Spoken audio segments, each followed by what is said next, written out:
Saludos cordiales, gracias por acompañarnos. Bienvenidos a una nueva edición del programa Hora 25. La corrupción es el enemigo público número uno. Es una expresión criminal e inmoral. La impunidad, sin duda, es en muchos casos más atroz que el mismo robo de los dineros públicos.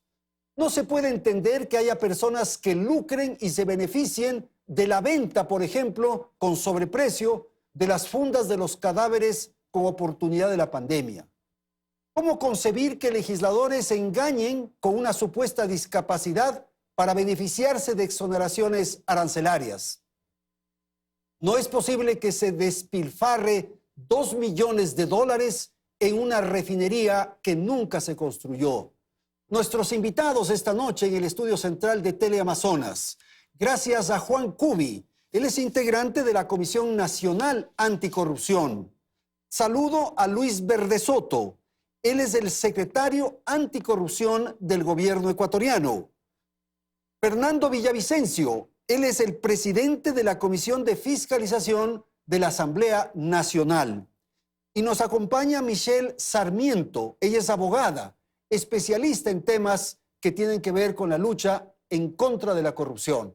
Gracias a la audiencia. Aquí empezamos. Belén, buenas noches. Hola, ¿qué tal, Andrés? Amigos, muy buenas noches. Cada dólar que se pierde por corrupción representa menos servicios en beneficio de la ciudadanía, menos medicinas, menor calidad en la educación, entre otras cosas. La corrupción es un mal que afecta al mundo entero. A ciertos países más que a otros, eso no lo podemos negar. Según el Banco de Desarrollo de América Latina, se calcula que la corrupción le costaría al mundo 2,6 billones de dólares al año, es decir, cerca del 5% del Producto Interno Bruto mundial. A eso sumemos que el Banco Mundial informó que al año se paga cerca de 1 billón de dólares en sobornos. En América Latina, la situación es aún más compleja. Según la CAF, la corrupción le cuesta a la región 220.000 millones de dólares anuales, lo que, si ponemos un ejemplo, equivaldría al total del Producto Interno Bruto de todo el Perú. Y estas cifras evidencian solo una cara del problema. La otra cara es la tolerancia que los ciudadanos del mundo tenemos ante el fenómeno de la corrupción. Según el Barómetro de las Américas, el 20,5% de habitantes de América Latina y el Caribe creen que pagar un soborno está justificado. Es decir, que 1 de cada 5 personas están dispuestas a tolerar la corrupción. A decir de Transparencia Internacional, una de las causas por las que las personas deciden no denunciar la corrupción es porque consideran que es ineficaz hacerlo, ya que la justicia también está corrompida. Veamos ahora un hecho que ocurrió esta semana que termina en Argentina en torno a este tema. Esta parte solicita se condene a Cristina Elizabeth Fernández a la pena de 12 años de prisión, inhabilitación especial perpetua para ejercer cargos públicos, accesorias legales y el pago de las costas por considerarla autora penalmente responsable de los delitos de asociación ilícita agravada. Mientras en Argentina muchos ciudadanos por los altos niveles de pobreza y desocupación no logran cubrir necesidades básicas, Lázaro Báez, que era Néstor Kirchner y Cristina Fernández, su familia, su entorno y los expresidentes eran la contracara del país porque se enriquecían ilegalmente a costa de los magros recursos del Estado. Por eso pide el fiscal 12 años. Son 12 años, los 12 años del mejor gobierno que tuvo la Argentina en las últimas décadas. Y les quiero decir algo. Si naciera 20 veces haría lo mismo. Este es solo un ejemplo de lo que pasa en el mundo. Pero la pregunta es, ¿hemos perdido ya la batalla contra la corrupción? Vamos contigo, Andrés, para abrir este debate. Bien, vamos a empezar, Fernando. Esta es la pregunta. ¿Es una batalla perdida? Después de lo de Fernández, del presidente de Argentina, que prácticamente le amenaza al fiscal para proteger a su vicepresidenta, acusada de corrupción y por quien Fiscalía pide 12 años de cárcel. Y ella dice y reconoce públicamente, no, la culpa fue del tuerto de mi marido, y perdón por lo de tuerto, y mi marido está muerto. Lo reconoce. ¿Esto qué significa, Andrés y compatriotas? Que del lado de la corrupción está la impunidad. y la impotencia social. Y la gran batalla civilizatoria ahora es justamente por enfrentarse a la corrupción. No es un problema ideológico, porque igual a este país, a Argentina, a Chile y América Latina, mafias de izquierda y mafias de derecha nos han despojado de los bienes públicos. Es un problema civilizatorio la lucha contra la corrupción. ¿Abre una esperanza, Juan, estas señales o qué? A ver, el caso de la señora Cristina Fernández de Kirchner te plantea un problema central que puede darnos pistas sobre cómo podría empezar a combatirse la corrupción. Ella era miembro del Ejecutivo. En América Latina, por lo general, el Poder Ejecutivo ha sido el que más ha estado involucrado en casos de corrupción. Y eso tiene una explicación muy sencilla. El Ejecutivo es el que tiene mayor capacidad, mayor potestad de gasto de los fondos públicos. Pensemos solo en el Ecuador. Creo que el gasto para compras de las empresas públicas bordea los 7.000, 8.000 millones de dólares por año. Eso significa que hay una capacidad de contratación enorme. Solo el Ejecutivo podría contratar una central hidroeléctrica por 3.000 millones de dólares. Por lo tanto, el tema del combate a la corrupción tiene que empezar, entre otros aspectos, por fiscalizar a los ejecutivos. No al actual, a todos los ejecutivos. Ok, Michelle, lo que ocurre es que, tal como señaló Belén en la nota, es una danza de millones, de billones. Entonces, frente a recursos tan importantes, tan significativos, la lucha es casi imposible. Algo así como contra el narcotráfico, que tienen tanto dinero. Yo ahí discrepo un poco y creo que uno de los principales problemas es justamente que damos esto por una lucha perdida. Cuando esto no es así, si bien es cierto, la corrupción es un problema estructural y tiene que analizarlo desde varias aristas, principalmente desde el sector público, porque ahí es donde ocurre. Obviamente hay también corrupción en el sector privado, pero lo que este rato más vemos y es más notorio es la corrupción en el sector público, y justamente como comentaban es por el tema de cuál es el monto que maneja el Estado, ¿no es cierto? Pero al hacer un aparataje tan grande, muchas veces se vuelve complejo el poder controlar a dónde van, dónde están canalizando. Pero justamente porque tienen tanto dinero, pueden comprar jueces, pueden establecer este tipo de acciones mafiosas, ¿no? Y ahí va justamente otro de los puntos importantes, como destacó el asambleísta Villavicencio, que el resultado también de la corrupción es la impunidad. Y ahora en la actualidad justamente vemos esto, cómo hay esa pugna de poderes para lograr quién controla la Corte Nacional, quién controla el Consejo de la Judicatura. Y ahí justamente nace este problema, porque no buscan depurar justamente a los malos jueces, sino que efectivamente buscan quién controle y a dónde van esta justicia justamente selectiva. Y ahí es uno de los problemas, la impunidad. Luis, volvamos un poco a la pregunta inicial. ¿Es una causa, es una lucha perdida? No, es una lucha de largo plazo, es una lucha que tiene niveles, tiene grados, tiene posibilidades de acciones efectivas dependiendo de la estrategia que se haga y que debe ser combinada la estrategia. Tal vez aquí algo que quisiera diferenciar es obvio que los delitos contra la administración pública se cometen desde la administración pública y se cometen en relación con la administración pública. Una vieja visión conservadora que había en América Latina, nosotros que tenemos tantos años en esto, querido Andy, decía que la mejor forma de eliminar la corrupción es bajar el tamaño del Estado. Sí. O sea, había que cortar pedazos de Estado, porque consecuencia era fácil que cortando pedazos habría menos corrupción. Esta lógica de sentido común dejó de tener sentido en el mundo. Los estados crecen, el estado con que surgimos a la democracia y el estado que nos encontramos 42 años después es un estado que ha crecido también al ritmo de las demandas de la población. Ha crecido al ritmo de otras configuraciones de la sociedad civil, de opinión pública, de estados de la opinión, etc. Ha crecido al ritmo de oleadas de corrupción. A veces han sido más visibles, otras veces menos visibles. Han tenido perfiles más o menos estables, ¿no es verdad? Y formas de aparecer. Entonces, lo primero que quisiera decir es, cuidado caigamos en esta forma conservadora de decir, cortemos al Estado en pedacitos porque ahí no habrá... Es más o menos cuando dice, cortemos el cáncer, matemos al paciente y de pronto ya no habrá corrupción. Ahora, lo que ocurre es que esto rebasa las fronteras. Esto ya no es un problema del Ecuador exclusivamente. A ver, una aclaración. Yo hablé del Poder Ejecutivo, no del Estado. Eso hay que diferenciar. Obviamente el Estado, los municipios son parte del Estado, las prefecturas. Yo hablé del Ejecutivo porque es el que tiene la capacidad de tomar decisiones estratégicas. Es decir, nombra ministros, nombra subsecretarios, nombra a los gerentes de las empresas públicas. Porque maneja el dinero, además. Sí, porque además constitucionalmente tiene ese poder. Pongámonos a pensar en el IES, en el Instituto Ecuatoriano de Seguridad. ¿Quién nombra al presidente del Consejo Directivo? El Ejecutivo. ¿Quién nombra al director de las aduanas? El Ejecutivo. ¿Quién nombra a los gerentes de las empresas? El Ejecutivo. Entonces yo creo que yo hablaba del Ejecutivo porque hay que ponerle un poco la preocupación, hay que poner el seguimiento a esa función del Estado. A ver, Luis, rápidamente. Yo creo que yo diferenciaría ahí, Juan. El Ejecutivo en su empleo público, comencemos al revés.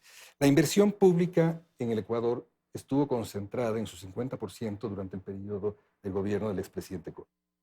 Y eso facilitó, por ejemplo, hechos de corrupción muy fáciles de delimitar, como el tema de la Contraloría. ¿Por qué? Porque los mecanismos de supervisión que existían sobre ese Ejecutivo, que manejaba a su vez el 50% de la inversión total, venía de una expresión concentrada, de un diseño institucional, donde había solamente una persona que controlaba a esa otra persona. Pero esa es la línea de pensamiento de Juan. Yo no estoy diciendo el Ejecutivo Sí. de hoy, los En general. ejecutivos como función del Estado. Ahora, yo quisiera dos cositas chicas.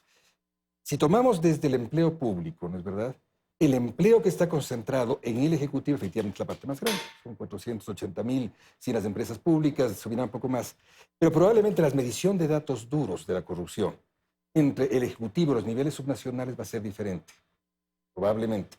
Quiero terminar de estudiar esto para establecer que probablemente el nivel relativo de la corrupción de datos duros, no de percepción, es diferente. Ok, hay el tema de la impunidad, Fernando. Este es un asunto fundamental.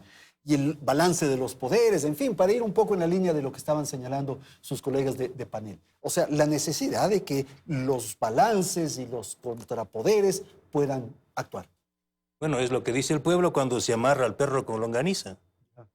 Y tienes a políticos corruptos, de una clase política corrupta, de la cual muy pocos se salvan, que se turnan para llegar a controlar el Estado, esta gran vaca lechera, como ha dicho Juan. Ahí están los grandes contratos. ¿Qué podemos esperar de ellos, los causantes de la enfermedad, los que viven de la enfermedad? ¿Pueden curar la enfermedad? Imposible. Tenemos una clase política podrida y corrupta y tienen que aceptarlo. Esos políticos que financian o se dejan financiar las campañas por las compañías constructoras, o nos olvidamos de Arroz Verde. Es una investigación que hizo la prensa de este país. Fue Odebrecht, fue Sinohydro, fueron las grandes compañías constructoras. Es decir, ahora vemos que la corrupción viene de allá, del sector privado, de las grandes corporaciones que financian las campañas políticas. ¿De quiénes? ¿Quiénes financiaron las campañas electorales del correísmo? ¿Quiénes financiaron las campañas electorales del morenismo? Las grandes corporaciones y los grupos mafiosos. Pero este rato, Andrés... Cuando son mafiosos, ¿a qué se refiere?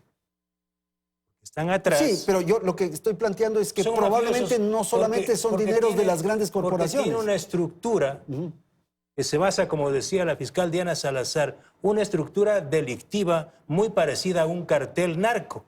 Utilizan códigos de narcos, van y le graban al contrato que vale 20, le ponen 35, 40, y ese 20% es el sobreprecio, y de ahí salen los sobornos y las coimas. ¿Para qué? ¿Para financiar qué? Las campañas electorales. ¿Y el narcotráfico? Ecuador, este momento, y no solo Ecuador. Colombia acaba de dar un grito peligrosísimo el presidente de Colombia. Este país, de la investigación que tenemos en la Comisión de Fiscalización, a pegar un grito al mundo. Porque en este país ya no solo podemos hablar de la corrupción normal, ortodoxa, Tradicional. tradicional, de una corrupción moderna, peligrosísimamente moderna.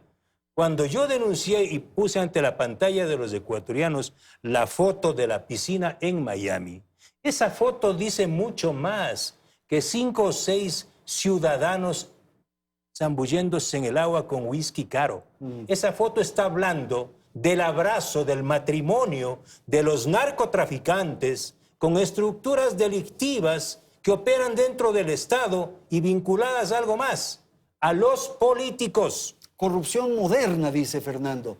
Y yo insisto un poco también en la impunidad. Por favor. Sí, justamente en este tema también creo que es importante el rol que juegan los órganos de control, no solamente la Contraloría General del Estado desde el ámbito público y controlar justamente el dinero público, sino también del rol que juega la UAFE. La Unidad de Análisis Financiero y Económico justamente está para eso, para poder detectar aquellos movimientos inusuales e injustificados de las personas, y creo que ese es un primer punto, atacar el lavado de activos, porque el lavado de activos implica justamente esta ilicitud de fondos que se mueven en la economía normal del país. Y ahí justamente es otro de los temas, porque si usted se da cuenta, y ustedes, amigos televidentes, justamente la corrupción se ha implantado una cultura de dinero fácil, no solo en la sociedad en general, sino ya desde los jóvenes, porque uno de los problemas es que ven justamente al servicio público como una forma de generar riquezas o generar dinero, y ahí es uno de los primeros puntos que se deben atacar. Es decir, mucho más, Michelle, si me permite, claro, y Andrés. por favor. Lo que vamos a ver en la campaña electoral que se avecina, y en el caso que nosotros investigamos, investiga Fiscalía, Leandro Norero, ¿sí? Este es un caso que alerta. Yo no sé qué está haciendo la UAFE, porque lo que presenta y dispara el caso Leandro Norero es la vinculación de un cartel poderoso continental con una estructura mafiosa que operó en el sistema de salud y en aduanas y en el sector eléctrico, vinculada a sectores políticos.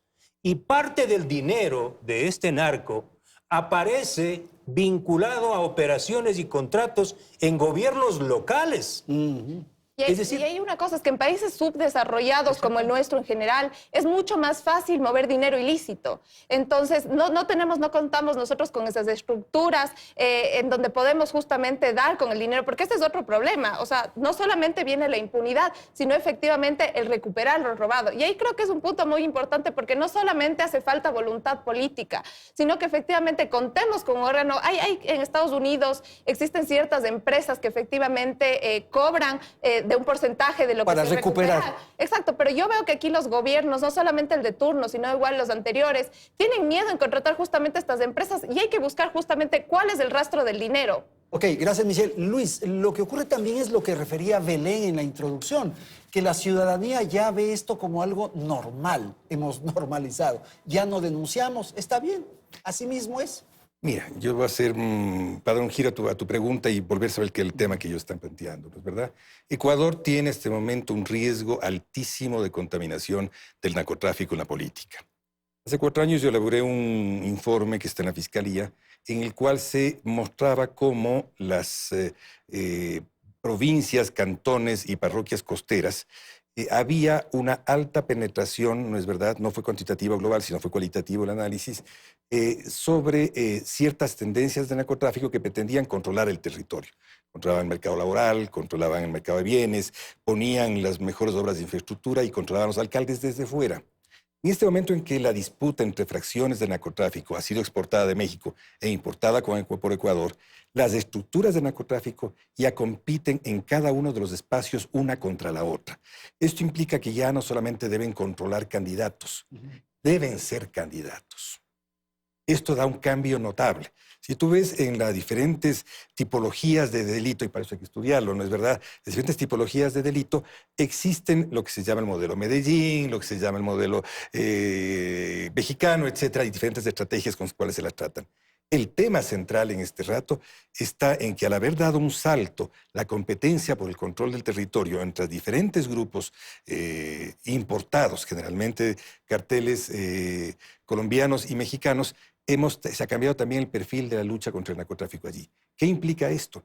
Implica que tenemos que tener formas de control paralelas a las que ya tiene el Consejo Nacional Electoral. No solamente hay que agilizarlas, volverlas modernas, volverlas eficientes, sino hay que tener formas de control paralelas. Y esas formas de control paralelas son las que tenemos que tener ahora. A ver, yo creo que hay que hacer una aclaración aquí, para no centrarnos únicamente en el tema del narcotráfico, que obviamente es uno de los detonantes de la corrupción. La corrupción está relacionada con la cantidad gigantesca de dinero que alguien maneja. Esa es la clave de la corrupción. Si no hay dinero, no hay corrupción. Bien, el tema que decía Fernando sobre las estructuras mafiosas de las empresas privadas. ¿Y qué hacemos con las empresas privadas que no operan como mafias, pero que son uno de los elementos centrales de fomentar la corrupción? Caso concreto, hablando del tema de medicamentos, que es una de las grandes demandas de la población ecuatoriana, uno de los dramas actuales, acceso a medicamentos. Tú sabes que en los Estados Unidos las grandes corporaciones farmacéuticas ponen presidente de la República, en los Estados Unidos. No van a poner aquí un funcionario que esté encargado de las compras en el IES, en el Ministerio de Salud.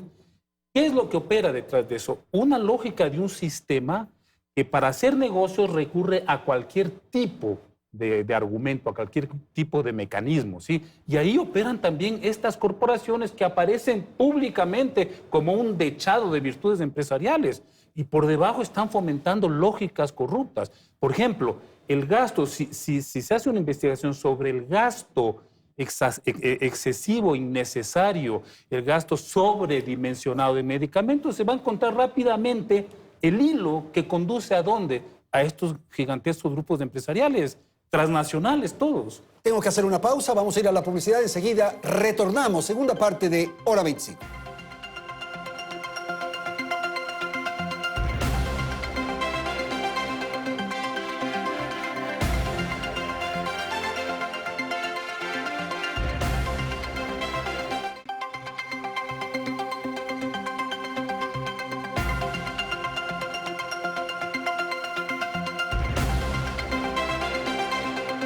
Gracias por continuar en nuestra sintonía. Ahora revisemos lo que ocurre en Ecuador.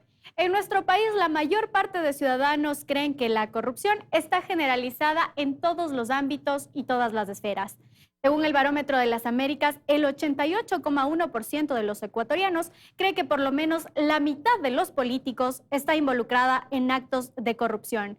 E incluso un 31,5% estima que todos, sin excepción, son corruptos. Según el último informe de la Fiscalía General del Estado de 2021, esa entidad tramita alrededor de 200 casos relacionados con temas de corrupción.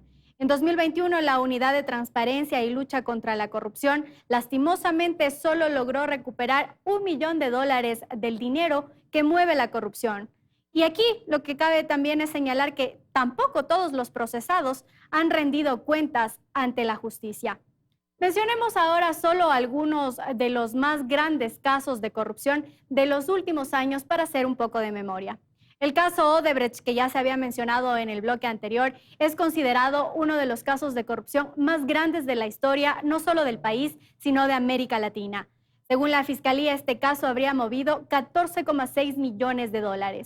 A esto sumemos otra lista de casos que solo vamos a mencionar algunos. Por ejemplo, el caso Singue, Senagua, Petroecuador, Equitanza, Petrochina, INA Papers, el sobreprecio de medicinas e insumos médicos en plena pandemia, el caso Las Torres y podríamos continuar, pero el tiempo es escaso. A estos grandes casos sumemos también los pequeños que se presentan a diario en otras instituciones públicas. Y como mencionábamos justamente, ¿qué pasa con la justicia?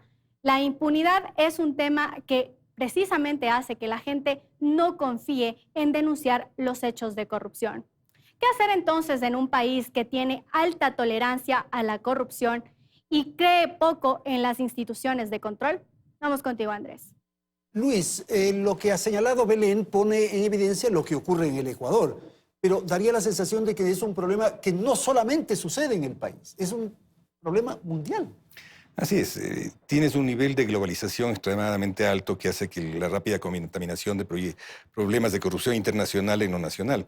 Pero tienes dos cosas adicionales. Los resultados de la pandemia y los resultados de la guerra Rusia-Ucrania van a generar una cantidad y un sinnúmero de efectos hacia América y hacia el mundo. Tienes tú temas como comercio internacional ilícito que aparece con una fuerza extraordinaria. Aparecen temas de industria extractiva instalándose en nuestros países. Aparecen temas de nuevo capital golondrina que ha comenzado ya a aparecer por nuestros países porque ha sido expulsado de estos otros lados. Tienes temas vinculados a esta franja gris que ha aparecido en el mundo, que no está controlada por los grandes instrumentos internacionales de lucha anticorrupción, que son los que manejan los países desarrollados. Y tampoco los países pequeños tenemos la capacidad de ponernos de escudos frente a esta gran corrupción transnacional. ¿Qué está en el medio? Fundamentalmente los activos digitales. ¿Y qué ocurre con eso? Pues Esas simplemente nuevas monedas. todas las nuevas digitales. monedas, todas las maneras que son en el fondo el lugar donde están instalándose este rato los beneficiarios de la corrupción. Lo cual hace más difícil. Es muy tremendamente difícil porque es fácil una vez que tú pescas el hilo y llegas a la trazabilidad, porque tienen trazabilidad, porque lo hacen a través de mecanismos digitales, pero pescar ese hilo es el más difícil de todo. La solución que planteas tú, Michelle, es una solución que no hemos dejado de examinarla. Yo he recibido la visita de varias empresas, se las he pasado todas a la Fiscalía, a la Procuraduría que las haga, que es quien tiene la obligación de hacerlo. El problema de esto es de que tú no puedes arriesgar de entrada un capital muy grande que todos ellos te piden para trabajar a riesgo del país y no de ellos, para poder pescar los hilos de la corrupción. Entonces, tú señalabas, las instituciones que están llamadas a hacer este seguimiento, poco pueden hacer. En realidad no creo que poco.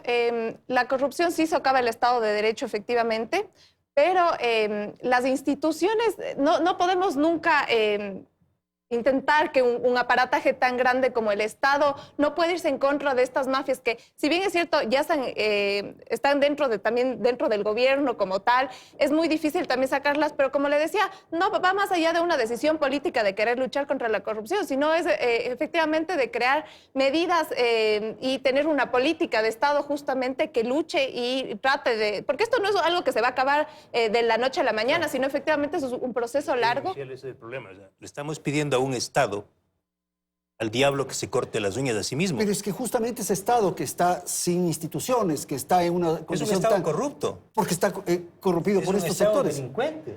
Pero ¿Cómo? permíteme, Fernando, ¿Cómo? que te Perdón. diga una pequeña cosa. Tú eres parte del Estado. Tú eres parte del Un Estado legislativo. delincuente. Del Estado legislativo. El legislativo es parte de ese Por Estado. supuesto. Entonces tenemos Por que un eso poco... quiero Y que tú se luchas cambie eso. activamente con la corrupción, contra la corrupción. ¿No es verdad? Como parte del Estado. Yo creo que lo mismo hace la Secretaría y hace muchos organismos. La Fiscalía es un organismo del Estado. Las Cortes son un organismo del Estado.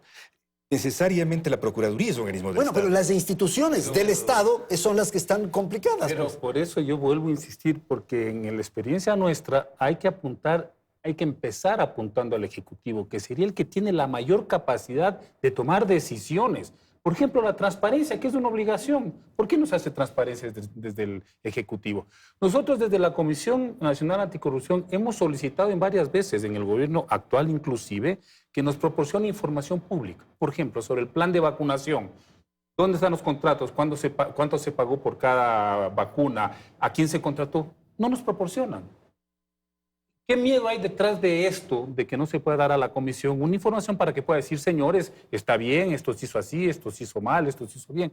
Ese es el gran Andrés, problema. Andrés. Y A ver. y estoy poniendo solo un ejemplo pequeñito. Plan de vacunación durante el año Y hay esta 2000. opacidad, esta falta de transparencia. Fernando, rápidamente y Michelle Yo enseguida. insisto en eso, no es una obsesión. Voy a poner un ejemplo. En un caso, gran caso de escándalo petrolero aquí, se ventila en una corte de los Estados Unidos. Petroecuador le pide a la Corte de los Estados Unidos ser parte del proceso. La Corte de Estados Unidos le dice, no, señor, usted no puede ser parte del proceso porque usted es el delincuente. Ah. Claro, porque los funcionarios de Petroecuador, que no recibieron como ciudadanos de la calle, sino como representantes de la empresa pública, recibieron sobornos para adjudicar contratos. Yo la pregunta que hago es, y seamos sinceros y no le engañemos a la gente, ese Estado delincuente, del cual somos partes mucho, y otra cosa es del gobierno, ¿sí? Ese Estado delincuente, ¿puede combatir contra la corrupción? No, porque hay sectores, hay grupos, hay carteles que se encargaron El Estado de... está tomado. Mire, yo No. quiero poner un ejemplo. En el Seguro Social nombraron hace pocos días al director del Seguro Social de la principal institución de este país y pusieron a un correísta que venía con marcas de corrupción en el Teodoro Maldonado Carbo. Yo le dije, por favor, señores del gobierno, y ya le vamos a sacar. O sea, por Dios. Por Dios. Pero no es el actual, Fernando. No, el actual. El no. anterior. Hace 20 días atrás. Creo que también un problema no es solamente el denunciar y evidenciar cuáles son los actos de corrupción, sino efectivamente son cuáles son los resultados. Actualmente el Gafilat estaba evaluando al Ecuador, la UAFE llevaba a cargo justamente esta evaluación y se determinó que hay un déficit más o menos de 500 fiscales a nivel nacional. Entonces, no sacamos nada denunciando estos hechos y al fin y al cabo no vamos a tener resultados y sigo insistiendo, vamos a caer en la impunidad de estos delitos. Entonces, creo que sí tiene que ahí también ver el Estado y en general el Ejecutivo, ver cuáles son las falencias y en dónde podemos atacar para que efectivamente se destine más presupuesto a estas instituciones que pueden recuperar ese dinero, pero eso es lo que no se está abarcando Ahora, actualmente. hay quienes se están medrando de un Estado complicado, difícil, frágil, con una institucionalidad prácticamente pulverizada. Ellos están medrando de esto. Pues. Claro, los sistemas de corrupción son una suerte de equilibrios corruptos. Tú cortas por un lado y se reequilibra por otro. Fernando ataca a este pez gordo y este pez gordo se le saca la cabeza, pero el cuerpo se reproduce por otro. La Comisión Anticorrupción denuncia 15 casos y esos 15 casos se reequilibran corruptamente por otro. ¿Cómo se responde a eso? No se responde con más cabezas cortadas o solamente con más denuncias. Se responde con una política pública en conjunto. ¿Qué es una política pública en conjunto? Primero, previsión. No hay previsión en el Ecuador contra la corrupción. Es lo que estamos tratando de hacer muy lentamente, muy opacamente, muy demandado por ustedes en contra de nosotros, por ejemplo. Además de eso, evidentemente hay que hacer investigación. Y lo están haciendo bien. ¿Por qué no No nos olvidemos, y nadie menciona hasta ahora ese tema. Justamente porque el Estado es un Estado vinculado a la estructura corrupta, es que se requiere ¿qué? Una prensa libre. Además. De todos los casos que se han mencionado, el 98% de casos judicializados nacen de la pluma de periodistas de investigación. No cabe duda. Por eso no es posible olvidar en la lucha contra la corrupción lo que va a pasar y está pasando en este país. ¿Qué tipo de ley de comunicación tenemos? Si nos imponen una ley mordaza que impida a los periodistas y a los medios independientes llevar adelante procesos de investigación, mencionan Petrochina, mencionan Odebrecht, todos los casos de ahí, con todo respeto, no salen de la UAFE, no salieron de la Fiscalía, no salieron de la Contraloría, vienen de los periodistas del caso Lavallato y también de la justicia americana. Gran parte de los casos que se están judicializando aquí vienen gracias a la justicia de Estados Unidos. Para terminar, y luego Juan. Mira, el tema yo creo que efectivamente lo que hay que lograr es mejorar las capacidades de prevención. Hay que apoyar con toda la fuerza a todos los organismos y sujetos que hacen investigación contra la corrupción. Hay que apoyar todo el procesamiento que se da en toda la investigación de la Fiscalía. La Fiscalía tiene déficits que tú anotas. Hay que trabajar con los jueces. Los jueces son una materia muy fuerte, un punto de residencia muy fuerte de la corrupción. Hay que modificar radicalmente eso y hay que mejorar las capacidades. Es que, por ejemplo, lo de los jueces es tan complejo porque estos dineros sucios van a ir a corromper a los jueces. Pero no solo a los jueces, a todos. Todos. O sea, lo que tú vas a tener es un mapa, ¿no es verdad? Un mapa en el que digas dónde el dinero de la corrupción actúa para suavizar estos equilibrios corruptos. Dónde, para rehacer esos equilibrios. Juan, ¿tú eres optimista frente a, por ejemplo, a estas propuestas? A ver, no voy a negar que la prevención, que la educación en temas de lucha contra la corrupción es importante en una sociedad. Pero la gente quiere respuestas frente a los casos concretos. ¿Qué es para ti prevención, entonces, Juan? Perdóname que sea tan... No, solo decir una sola cosa. ¿Qué es prevención contra la corrupción? Prevenir es crear prevención, porque además desde el sistema que propusimos nosotros al vicepresidente de la República, hay un documento que le entregamos, está clarísimo. ¿Qué consideramos nosotros que es prevenir? Es todo un proceso de ir generando, digamos, escudos institucionales contra la corrupción, en una coordinación con instituciones públicas, periodismo independiente, organizaciones de la sociedad civil, etc. Eso es lo que se debería construir como una cultura ciudadana. Pero el tema es que tenemos casos concretos frente a los cuales el país le dice al presidente de la República, haga algo, porque son cosas que competen a la administración pública del Ejecutivo. El director de Petroecuador, el caso de las aduanas, el caso de las compras públicas. Le está diciendo, pero haga algo, intervenga, transparente esos procesos y permita que el resto de la sociedad investigue, hurgue en esas decisiones que se están tomando desde el Poder Ejecutivo. A mí me preocupa, Juan, lo que se señaló en la nota. Es que a la ciudadanía no le preocupa esto. No, a la ciudadanía o sea, no denuncian, no... Esa es otra cosa. Pero según las encuestas de los últimos años, la corrupción que no aparecía nunca. Está en segundo lugar después de la seguridad. Bueno, entonces quiere decir que hay una indignación ciudadana frente a esos casos. El tema es que, claro, la gente dice, ¿cómo conseguimos respuestas de las instituciones? Con una justicia que está atravesada por el narcotráfico y la corrupción, la gente dice, bueno, ¿qué esperamos? Yo siempre he dicho, mira, el gran fracaso durante el gobierno de Rafael Correa de la justicia fue pensar que la justicia era un tema de infraestructura, de funcionarios bien encorbatados, de computadoras y edificios nuevos. No, la justicia es un tema de confianza. Un juez puede administrar justicia sentado en un banco, en un parque, siempre y cuando la gente que acude confíe en que la decisión de él va a ser imparcial y objetiva. Esa es la clave. ¿Cómo podemos cambiar eso, esa impunidad? El presidente de la Corte de Justicia incluye en la terna para liderar el Consejo Nacional de la Judicatura a una jueza que dejó libre a José Serrano en el caso pases policiales, y la tercera de la terna, la que dejó libre a un narcotraficante como Álvaro Pulido. O sea, por Dios, así no vamos a cambiar. Bueno, por eso he dicho yo. Hay que volver a la vieja fórmula de la anticorrupción. La vieja fórmula anticorrupción, pese a quien le pese, te plantea cómo disminuyes la discrecionalidad a los límites justos, cómo aumentas la transparencia bajo rendición de cuentas, cómo aumentas la competencia para que haya con mayor concurrencia, para que todo eso, ¿no es cierto?, nos dé lugar a que haya menos corrupción. Esa es la vieja fórmula que hay que aplicarla en todos y cada uno de los lados. Y hay diferentes estrategias para hacerlo.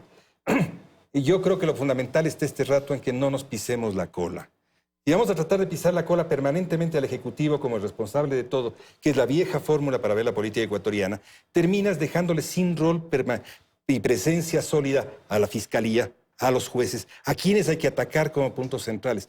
El Estado es una división de funciones, no es jugar a el fútbol como en la escuela, todos tras la pelota y a ver si alguien de casualidad mete un gol. No hay que hacerlo así. Tenemos que trabajar sobre una división de funciones, una división de competencias y establecer entonces cómo llegamos a tener buenos niveles óptimos de prevención. Pero eso sí es verdad, o sea, todos somos responsables en esto y todos tenemos que combatir. Está atravesado por la corrupción y el Estado es la Fiscalía, la Procuraduría. Claro, sí, el Estado entonces, démosle a otros actores la posibilidad de hacer esa fiscalización. ¿Tú quieres juzgar? No, yo no puedo juzgar porque no me... Pero yo sí puedo investigar. Tiene que actuar. A ver, claro, yo sí puedo ejercer un control sobre las decisiones del Ejecutivo, del Legislativo. Pero hazlo.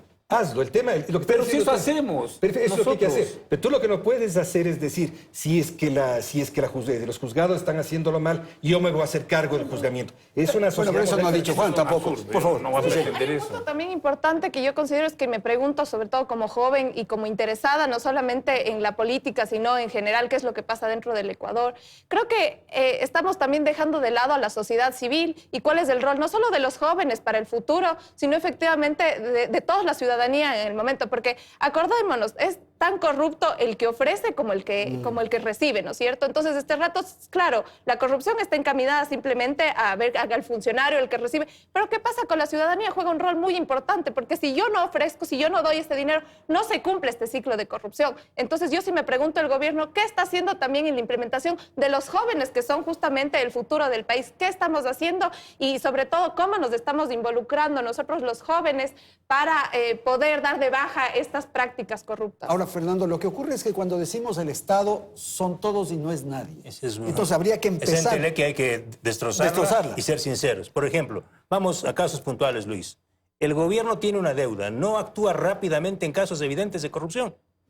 El principal componente de este rato de corrupción, uno de los grandes, está en aduanas. Y el presidente lleva un año, sin disponer la instalación de los escáneres. Es decisión estratégica.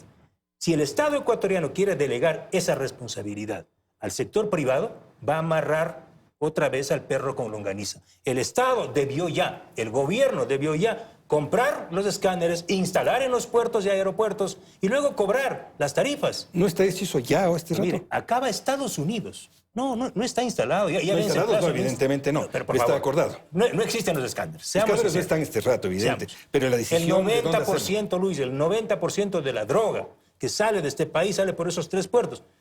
Acaba Estados Unidos de quitar la visa al ex subdirector de operaciones de la aduana, ¿puesto por quién? Por el gobierno del presidente Lasso. Alguien que yo denuncié vinculado a la trama de corrupción de Javier Jordán. Es decir, el gobierno de los Estados Unidos tiene que intervenir antes que el gobierno del Ecuador. Por Dios, Luis. Con todo respeto, Fernando, mira, Fernando, yo creo que en esto hay 2 cosas, ¿no es cierto? La una, yo creo que pueden haber retardos administrativos, retardos de decisiones, y sobre lo cual no es mi competencia, trato de mirarlos. Lo que sí debo decirte son, primero, mientras no haya decisiones de los jueces imputando un delito, hay que dejarles a ellos que actúen, primer elemento, me parece. Y el segundo, algo habrá hecho bien el Estado en el último tiempo. Y en este caso me refiero además al gobierno, que es, según el Informe Mundial de la Droga, el tercer país en el mundo en captura. ¿Eso qué implica? ¿Quién captura? No captura a la sociedad civil, captura el Estado. El Estado es el que hace esta captura. ¿Qué es lo que captura? Si tomamos otro término relativo, ya no lo comparas en términos absolutos con Estados Unidos, con Colombia, sino en términos relativos, hay que es el primer capturador en el mundo. ¿Y cuál es el problema de Ecuador? Es algo que no puedes dependerte ni tú, ni nosotros, que es las condiciones geopolíticas del Ecuador. Ecuador es un país que es un país de fronteras. Pero, Si me Luis, permites un segundito. sí. Tienes tú el mayor productor mundial de cocaína en el sur colombiano, lindero nuestro. Tienes el otro productor mundial más famoso de cocaína, que es Perú, frontera nuestra. Y nosotros tenemos 500 kilómetros de frontera marítima, que es como, y con 5 puertos de aguas profundas, que es como tener un puerto grandote. Estas son condiciones que hacen este país mucha dificultad. Pero Luis, me parece que antes que defender al gobierno, tú tienes que perseguir a los corruptos. No, yo no persigo corrupción. Yo hago previsión de la corrupción, que es otra cosa. Tal vez ahí tú te equivocaste. La Secretaría La Secretaría Anticorrupción. es Secretaría para la Prevención de la Corrupción. Yo hago prevención de la corrupción. Yo hago varias cosas que tienen que ver exclusivamente con prevención de la corrupción. Tienen que ver, ¿no es verdad?, con evidentemente temas culturales, temas curriculares, etcétera. Tienen que ver con determinar las 30, en este caso tenemos determinadas 30 instituciones con más alto riesgo de corrupción en el país. El presidente de la República tiene unas fichas exactas de qué corresponden los riesgos de corrupción a esas instituciones. Y están monitoreando eso permanentemente. Estamos comenzando a monitorear, porque hay que trasladar metodologías, hay que trasladar... Juan, Hay un problema complejo. Para mí la corrupción no es como el narcotráfico, es un problema geopolítico. Lamentablemente eso de combatir nosotros localmente el narcotráfico a la corrupción tiene grandes límites. Y es un tema, la corrupción geopolítica, porque gran parte de los esquemas de corrupción son importados de las primeras potencias del mundo. Eso es viejo. Muchos de los inventos sobre contratación pública vienen de allá. Lo que pasa es que, claro, los trasladan al Ecuador o a América Latina y lo que hacen es corromperse, descomponerse totalmente. Bueno, esos esquemas tienen que ser combatidos globalmente, exactamente igual que el narcotráfico. Entonces, ahora tenemos, por ejemplo, nuestra nueva dependencia como economía de la China. Y a la China se le ha denunciado varias veces por esos mecanismos poco éticos de manejo de los contratos de la inversión. Bueno, esos contratos de esa inversión, ¿con quién se la hace? Con los gobiernos. Por lo tanto, ahí está un elemento central para decir, a ver, póngame en límite a esto. No vamos a aceptar este tipo de contratación. No vamos a aceptar que nos financien determinadas obras que están atravesadas por violación de derechos laborales, ambientales y prácticas corruptas. ok. Tengo que ir a la publicidad. Retornamos en un instante para el tercer segmento de Hora 25.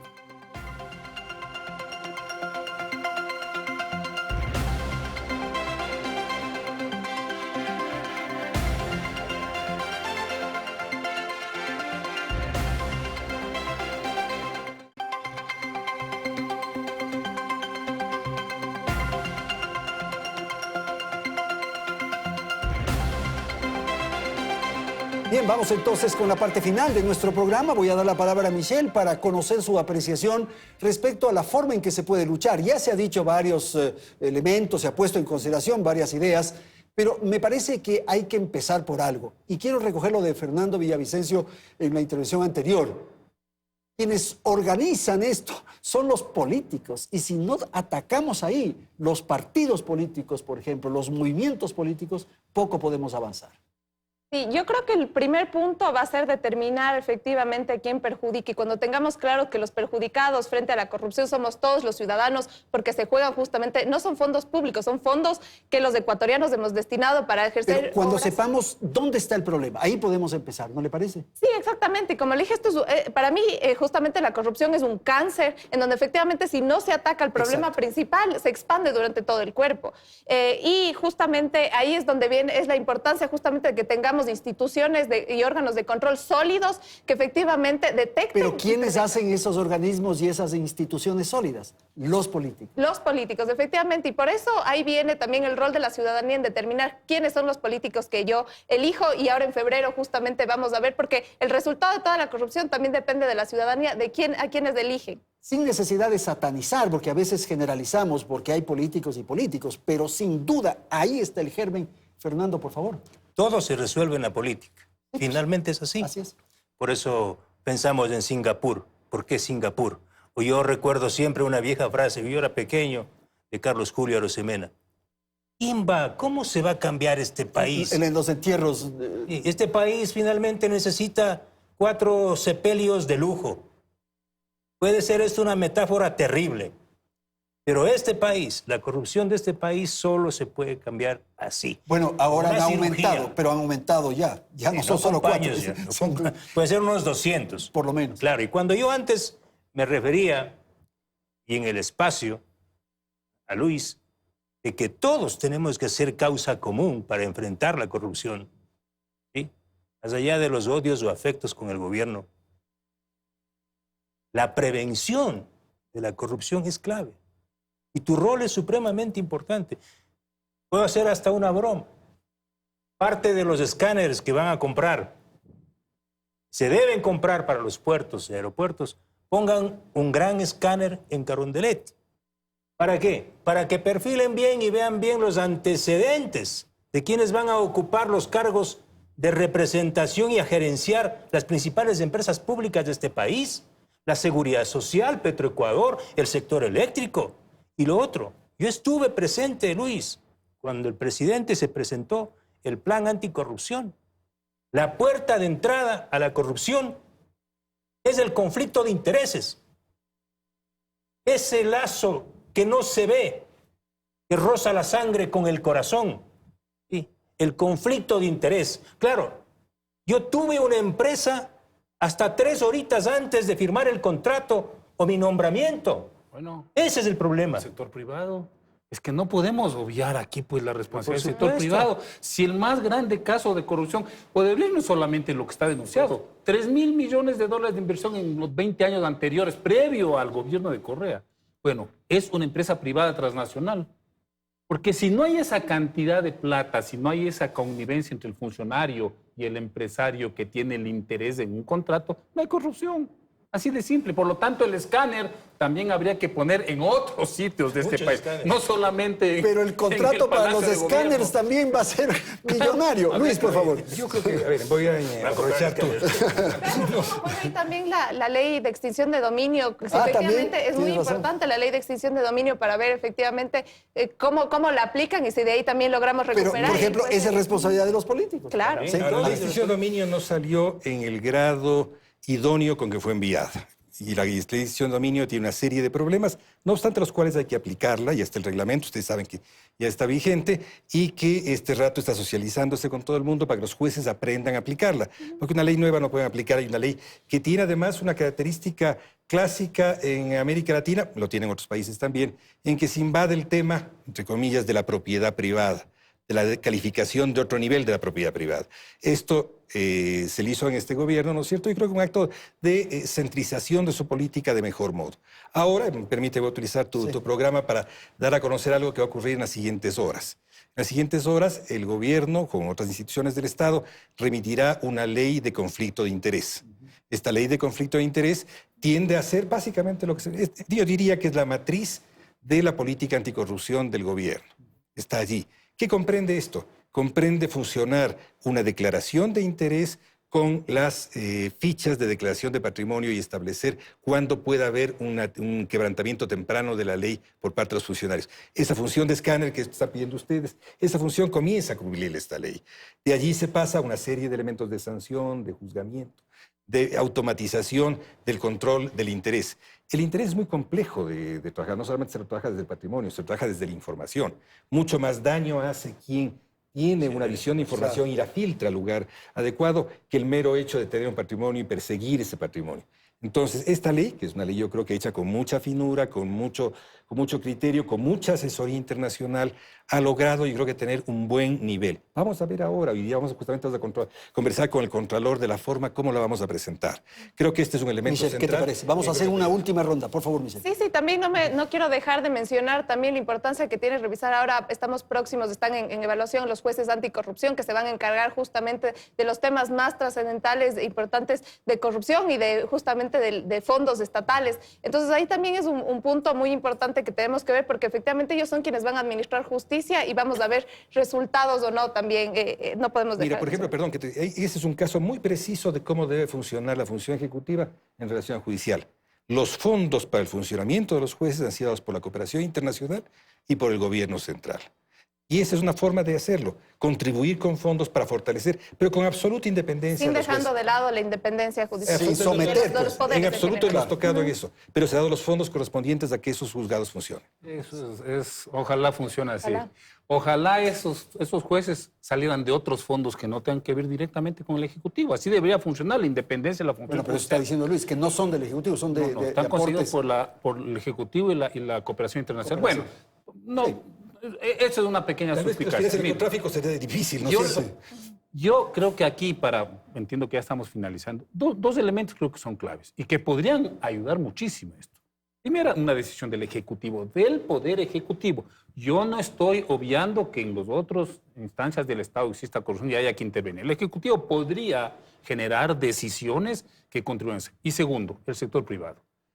Andrés, si el sector privado de este país se comprometiera seriamente, no discursivamente, seriamente a eliminar la corrupción de la contratación, ten la seguridad que se reduciría. Bueno, pero Juan, si es que es el sector público y es el sector privado, somos todos. Ay, sí, A la sí, final sí, somos claro. todos. No, porque hay gente que vive de su empleo, que no tiene una empresa, que no necesita estar en nuestros tejes y manes.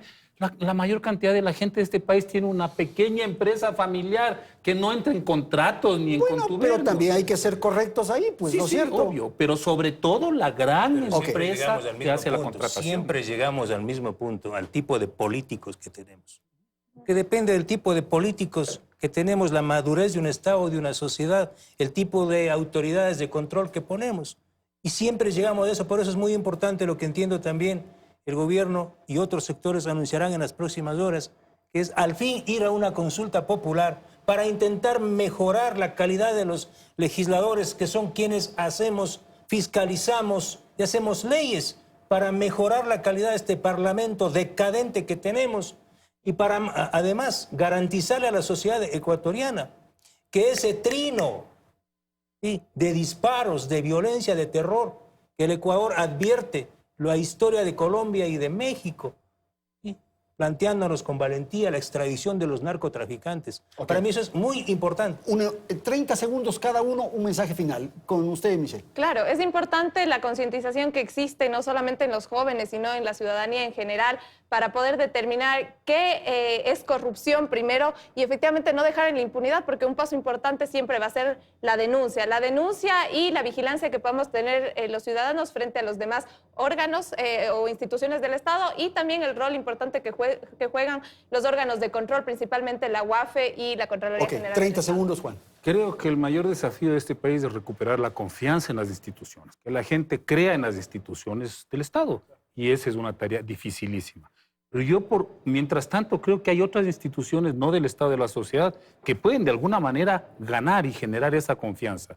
Y ahí podrían intervenir de una manera positiva en la lucha contra la corrupción. Fernando, 30 segundos, un mensaje final. Más corrupción, menos democracia, más corrupción, menos libertad.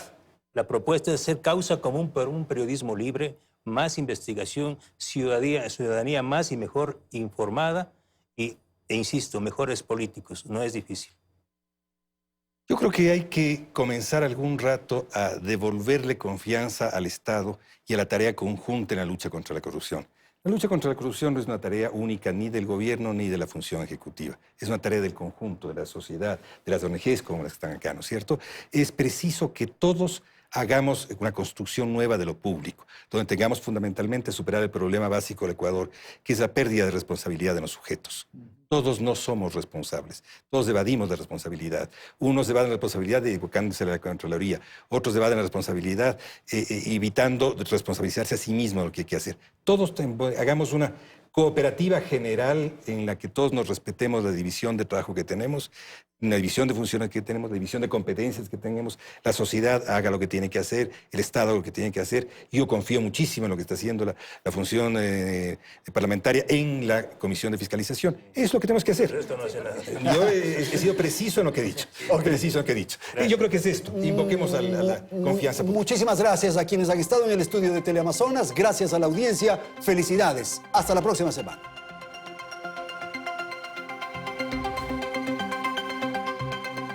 Teleamazonas presentó Hora 25.